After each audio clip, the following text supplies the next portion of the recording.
Welcome to Man Does Tech, where I solve the problems you didn't even know you had. You begin by identifying the AC exhaust port and choosing the shortest, straightest route out. Once done, cut a hole in an exterior wall, soffit, or false panel sized for a 4-inch or 6-inch duct. This minimizes back pressure. Make a flange with plywood or a rigid panel and secure the air hose to it using foil tape. This prevents leaks. You do this now because reducing hose length improves efficiency and longevity. You now build a sealed bulkhead. Cut a snug plate, install flashing, and caulk all gaps so outside air and moisture stay out. Then feed insulated ducting through.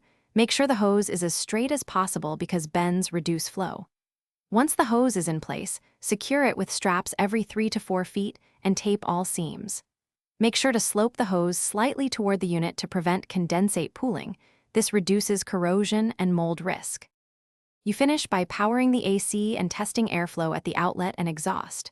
Listen for whistling or vibration. Those mean leaks or loose clamps. If flow is weak, shorten the hose, remove unnecessary elbows, and retape joints. Those steps restore pressure. If heat still builds, add insulation around the duct or a small booster fan to increase exhaust velocity. And if condensation forms, double-check slope and add a drip pan. Thanks for watching. If you found this helpful, don't forget to like and subscribe.